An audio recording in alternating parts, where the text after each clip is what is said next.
ओम शांति। आज 7 सितंबर 2024 और आज है गणेश चतुर्थी। सभी भाई बहनों को गणेश चतुर्थी की बहुत बहुत हार्दिक शुभकामनाएं, शुभभावनाएं। आज हम सभी अपने जीवन के अंदर जो परमात्मा बुद्धिवानों की बुद्धि आकर के हमें श्रेष्ठ ज्ञान प्रदान करते हैं, उसको धारण करते हुए अपने अंतर चक्षु को खोले, तीसरा नेत्र खोलकर अपने जीवन में आत्मदर्शन करे। यथार्थ ज्ञान को जीवन में धारण करते हुए अपने जीवन के अंदर विनम्रता को ले आए। इसीलिए जैसे गणेश जी का नाम है गणपति, अर्थात एक तो है गण अर्थात जो सभी मनुष्य है उनमें सर्वश्रेष्ठ। दूसरा अर्थ ये भी निकलता है गुणों का पति, जिनके जीवन में सद्गुण थे और जो सद्गुणों का स्वामी था। माता पिता का आज्ञाकारी, छोटी छोटी आंखें अर्थात दूरदृष्टिधारी, बड़ा सिर अर्थात बुद्धिवानों की बुद्धि द्वारा शूर बुद्धि जिनके पास थी और जिनके जीवन के अंदर हमेशा अष्ट सिद्धि और विधि द्वारा यथार्थ सिद्धि को प्राप्त करने वाले, इसलिए दो पत्नियां दिखाई, रिद्धि और सिद्धि। तो आज गणेश जी के जीवन से हम भी अपने जीवन में उनकी विशेषताओं की प्रेरणा लें और अपने जीवन को धन्य बनाएं। शिव जी के बच्चे तो हम सभी है ही है, तो गुणों का पति बन आज अनेक आत्माओं को भी जो गुण की आवश्यकता है उन गुणों का सहयोग दे, दान करे। ऐसी गणेश चतुर्थी आप सबको बहुत बहुत मुबारक हो। सुनते हैं आज के बाबा के अनमोल मधुर महावाक्य। ओम शांति। मीठे बच्चे, ज्ञान का तीसरा नेत्र सदा खुला रहे तो खुशी में रोमांच खड़े हो जाएंगे, खुशी का पारा सदा चढ़ा रहेगा। आज की मुरली से दो प्रश्न है। पहला प्रश्न है, इस समय मनुष्य की नजर बहुत कमजोर है, इसलिए उनको समझाने की युक्ति क्या है? उत्तर, बाबा कहते उनके लिए तुम ऐसे बड़े बड़े चित्र बनाओ जो वह दूर से ही देखकर समझ जाए। ये गोले का चित्र यानी सृष्टि चक्र का चित्र तो बहुत बड़ा होना चाहिए। यह है अंधों के आगे आईना। दूसरा प्रश्न है, सारी दुनिया को स्वच्छ बनाने में तुम्हारा मददगार कौन बनता है? उत्तर है, ये नेचुरल कैलामिटीज तुम्हारे मददगार बनती है। इस बेहद के दुनिया की सफाई के लिए जरूर कोई मददगार चाहिए, नहीं तो कौन सफाई करेगा? ओम शांति। गायन भी है बाप से 1 सेकंड में वर्षा अर्थात जीवन मुक्ति, और तो सब है जीवन बंध में।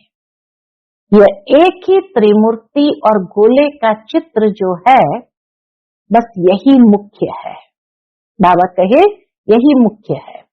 ये बहुत बड़ा बड़ा होना चाहिए। अंधों के लिए तो बड़ा आईना चाहिए जो अच्छी तरह देख सके, क्योंकि अभी सबकी नजर कमजोर है, बुद्धि कम है। नजर कमजोर माना बुद्धि कम। तीसरा नेत्र जो बाबा ने खोला अर्थात हमारी बुद्धि के कपाट खोल दिए। बुद्धि कहा जाता है तीसरे नेत्र को। तुम्हारी बुद्धि में अब खुशी हुई है, खुशी में जिनके रोमांच खड़े नहीं होते हैं, गोया शिव बाबा को याद नहीं करते हैं। तो कहेंगे ज्ञान का तीसरा नेत्र थोड़ा खुला है, झुंझार है। बाप समझाते हैं, कोई को भी शॉर्ट में समझाना है।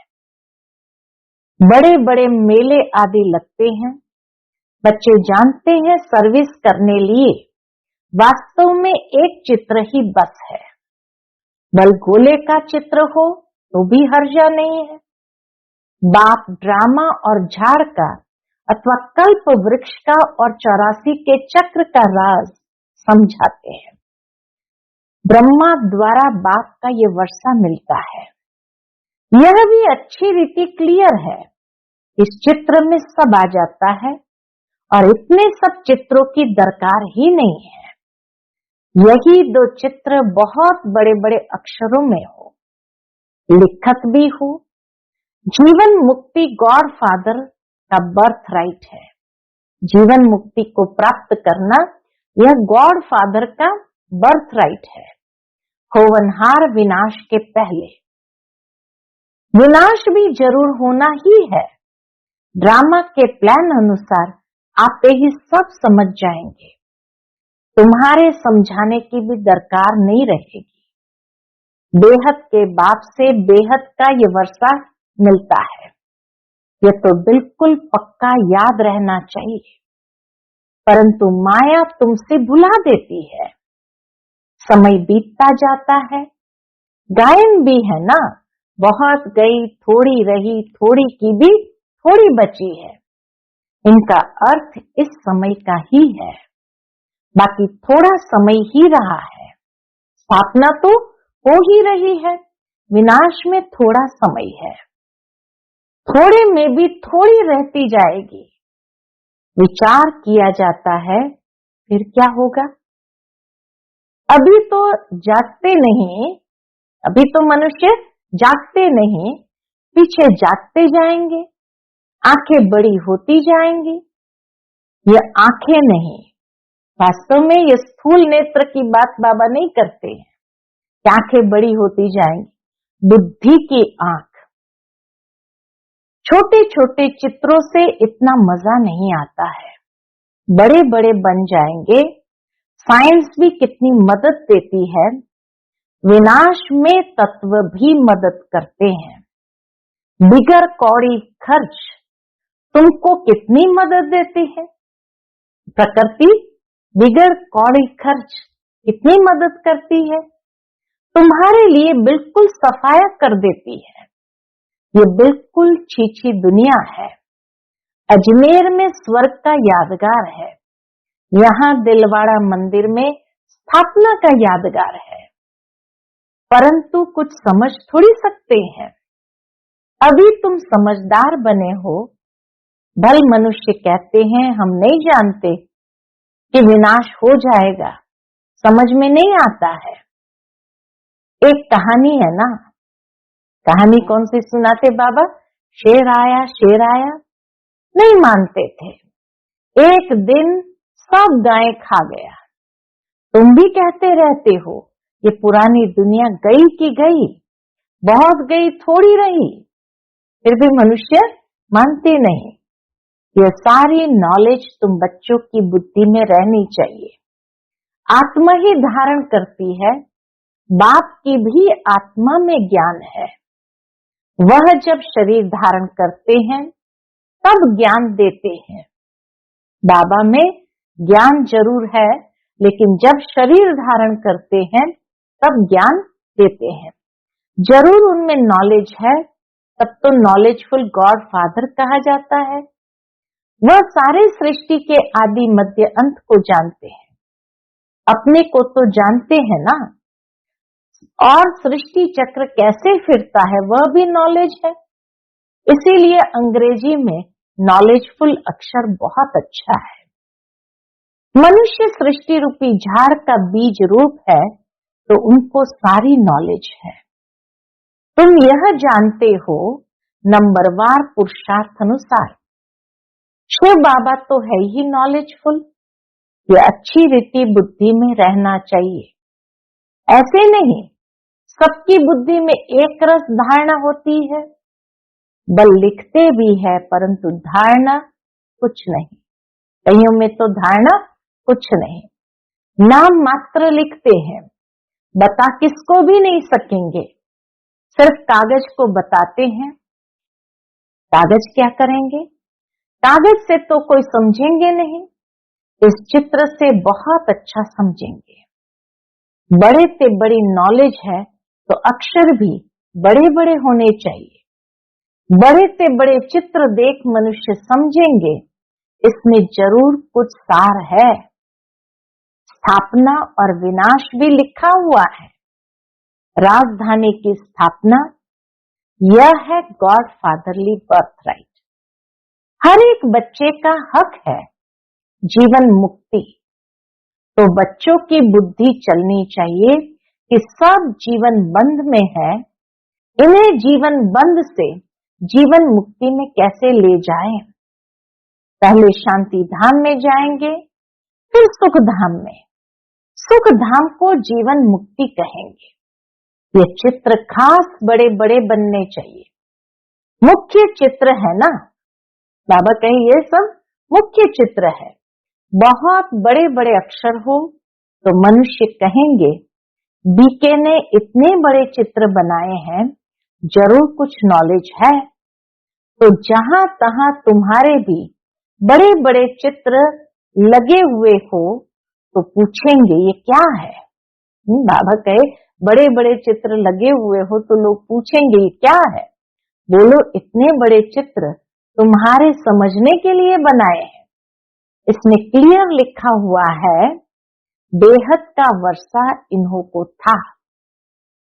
कल की बात है, आज वह नहीं है, क्योंकि 84 पुनर्जन्म लेते लेते नीचे आ गए हैं। सतो प्रधान से तमो प्रधान तो बनना ही है। ज्ञान और भक्ति पूज्य और पुजारी का खेल है ना, आधा आधा में बिल्कुल पूरा खेल बना हुआ है। तो ऐसे बड़े बड़े चित्र बनाने की हिम्मत चाहिए, सर्विस का भी शौक चाहिए। दिल्ली के तो कोने कोने में सर्विस करनी है। मेले मलाखड़े में तो बहुत लोग जाते हैं, वहां तुमको ये चित्र ही काम में आएंगे। कौन से चित्र? त्रिमूर्ति गोला, यह है मुख्य। ये बहुत अच्छी चीज है। अंधे के आगे जैसे आईना है। अंधों को पढ़ाया जाता है, पढ़ती तो आत्मा है ना, परंतु आत्मा के ऑर्गन्स छोटे हैं, तो उनको पढ़ाने के लिए चित्र आदि दिखाए जाते हैं। स्कूल में भी बच्चों को पढ़ाने के लिए चित्र बड़े बड़े दिखाए जाते हैं। फिर थोड़े बड़े होते हैं तो दुनिया का नक्शा दिखाते हैं। फिर वह सारा नक्शा बुद्धि में रहता है। अभी तुम्हारी बुद्धि में सारा ये ड्रामा का चक्र है। इतने सब धर्म है, कैसे कैसे नंबरवार आते हैं, फिर चले जाएंगे।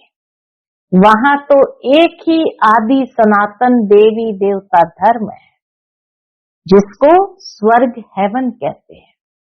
सतयुग में तो एक ही आदि सनातन देवी देवता धर्म, जिसको स्वर्ग हेवन कहते हैं।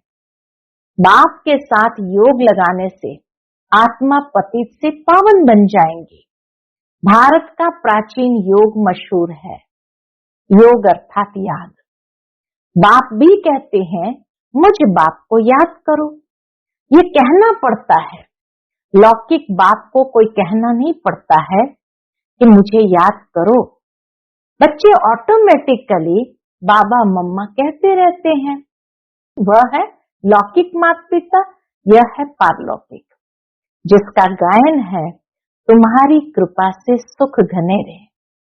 जिनको दुख है वही गाते हैं। सुख में तो कहने की दरकार ही नहीं रहती, दुख में है तब तो पुकारते हैं। अभी तुम समझ गए हो ये माता पिता है। बाप कहते हैं ना, दिन प्रतिदिन तुमको गुह्य गुह्य बातें सुनाता हूं। आगे मालूम था क्या कि माता पिता किसको कहा जाता है? अभी तुम जानते हो, पिता तो उनको ही कहा जाता है। पिता से वर्षा मिलता है ब्रह्मा द्वारा, माता भी चाहिए ना, क्योंकि बच्चों को एडॉप्ट करना है। ये बात किसके भी ध्यान में नहीं आएगी। तो बाबा घड़ी घड़ी कहते हैं, क्या कहते हैं? मीठे मीठे बच्चों, बाप को याद करते रहो।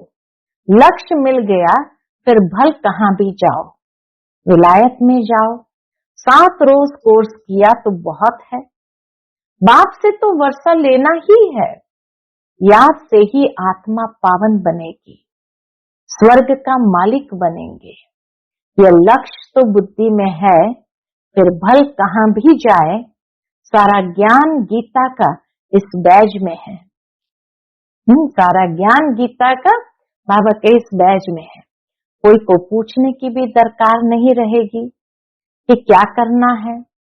बाप से वर्षा लेना है तो जरूर बाप को याद करना है। तुमने ये वर्षा बाप से अनेक बार लिया है। ड्रामा का चक्र रिपीट होता रहता है ना। अनेक बार तुम टीचर से पढ़ करके कोई न कोई पद प्राप्त करते हो।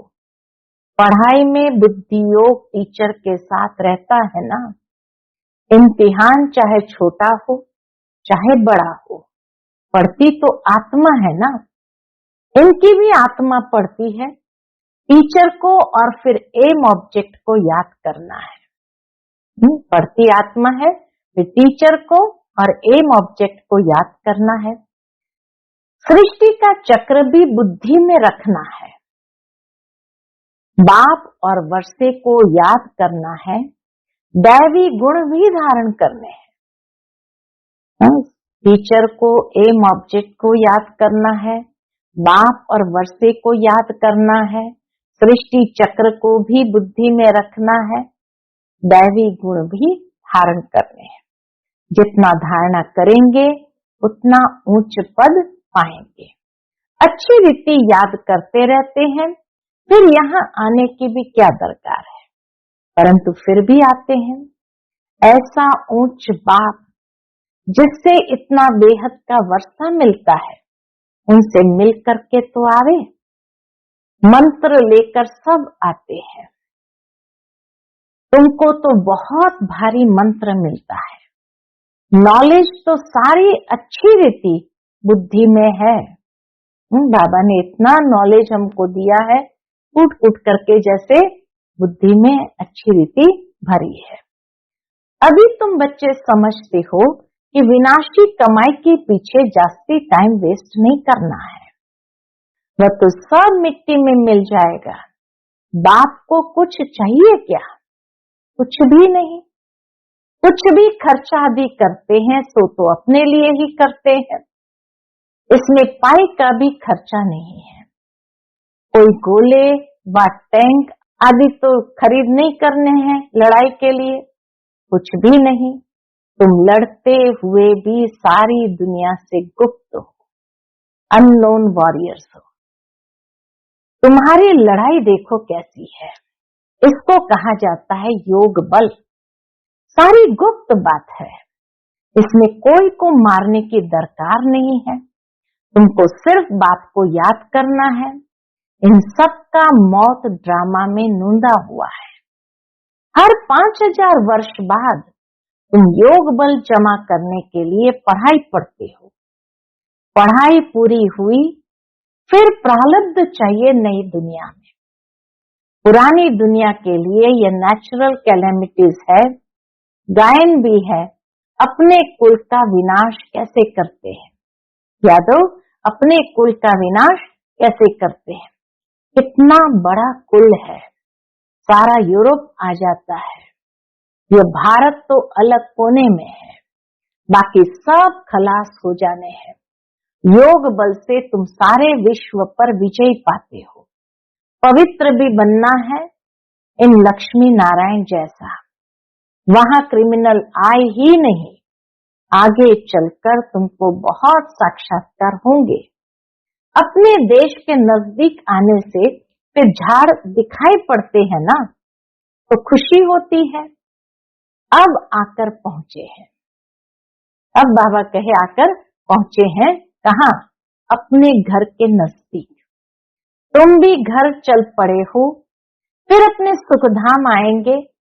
बाकी थोड़ा समय है। स्वर्ग से विदाई लिए कितना समय हो गया, अब फिर स्वर्ग नजदीक आ रहा है। तुम्हारी बुद्धि चली जाती है कहाँ? ऊपर। वह है निराकारी दुनिया, जिसको ब्रह्मांड भी कहते हैं। हम वहां के रहने वाले हैं।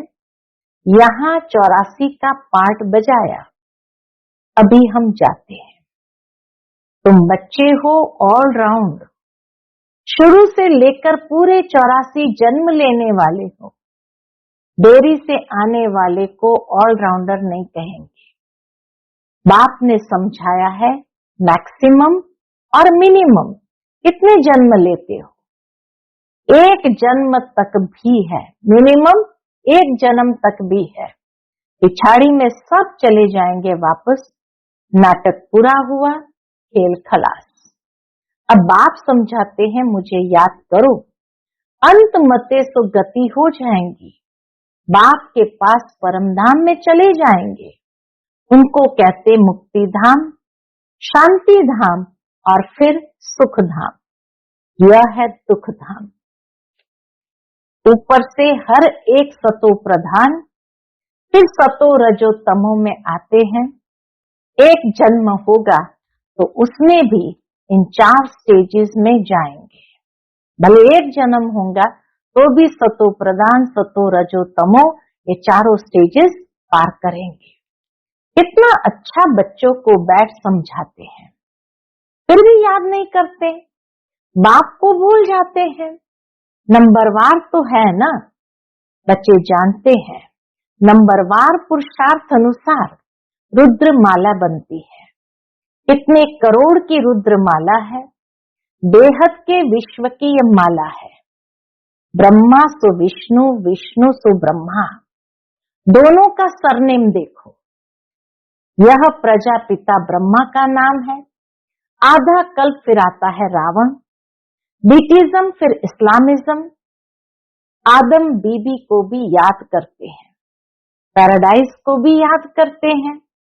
भारत पैराडाइज स्वर्ग था। बच्चों को खुशी तो बहुत होनी चाहिए। हम बाबा कहे बच्चों को खुशी तो बहुत होनी चाहिए। बेहद का बाप, ऊंचे ते ऊंच भगवान, ऊंचे ते ऊंच पढ़ाते हैं, ऊंचे ते ऊंच पद मिलता है। सबसे ऊंच ते ऊंच टीचर है कौन? सबसे ऊंच ते ऊंच टीचर है बाप। वह टीचर भी है, फिर साथ ले जाएंगे तो सतगुरु भी है। ऐसा बाप क्यों नहीं याद रहेगा? खुशी का पारा चढ़ा रहना चाहिए, परंतु युद्ध का मैदान है, माया ठहरने नहीं देती है। घड़ी घड़ी गिर पड़ते हैं। बाप तो कहते हैं बच्चे, याद से ही तुम माया जीत बनेंगे, याद से ही तुम माया जीत बनेंगे। अच्छा, मीठे मीठे सिकिलते बच्चों प्रति माता पिता बाप दादा का याद प्यार और गुड मॉर्निंग। रूहानी बाप की रूहानी बच्चों को नमस्ते। हम सब रूहानी बच्चों की रूहानी माता पिता बाप दादा को याद प्यार, गुड मॉर्निंग और नमस्ते नमस्ते। शुक्रिया बाबा, शुक्रिया। आज की मुरली से धारणा के लिए मुख्य सार है। पहली पॉइंट, बाप जो सिखलाते हैं उसे अमल में लाना है, सिर्फ कागज पर नोट नहीं करना है। विनाश के पहले जीवन बंध से जीवन मुक्त पद प्राप्त करना है। दूसरी पॉइंट, अपना टाइम विनाशी कमाई के पीछे अधिक वेस्ट नहीं करना है, क्योंकि यह तो सब मिट्टी में मिल जाना है। इसलिए बेहद के बाप से बेहद का वर्षा लेना है और दैवी गुण भी धारण करने हैं। आज का बाप दादा का मधुर वरदान हम बच्चों के प्रति है, योग बल द्वारा माया की शक्ति पर जीत प्राप्त करने वाले सदा विजयी भव। योग बल द्वारा माया की शक्ति पर जीत प्राप्त करने वाले सदा विजयी भव। ज्ञान बल और योग बल सबसे श्रेष्ठ बल है। जैसे साइंस का बल अंधकार पर विजय प्राप्त कर रोशनी कर देता है, ऐसे योग बल सदा के लिए माया पर जीत प्राप्त कर विजयी बना देता है। योग बल इतना श्रेष्ठ बल है जो माया की शक्ति इसके आगे कुछ भी नहीं है। योग बल वाली आत्माएं स्वप्न में भी माया से हार नहीं खा सकती, स्वप्न में भी कोई कमजोरी आ नहीं सकती। ऐसा विजय का तिलक अपने मस्तक पर लगा हुआ है। आज का स्लोगन है, नंबर 1 में आना है तो व्यर्थ को समर्थ में परिवर्तन कर दो। नंबर 1 में आना है तो व्यर्थ को समर्थ में परिवर्तन कर दो। जितने भी व्यर्थ संकल्प चलते हैं, व्यर्थ बोल निकलते हैं, ज्ञान की शक्ति के आधार से उसको समर्थ में परिवर्तन करें। अच्छा, ओम शांति।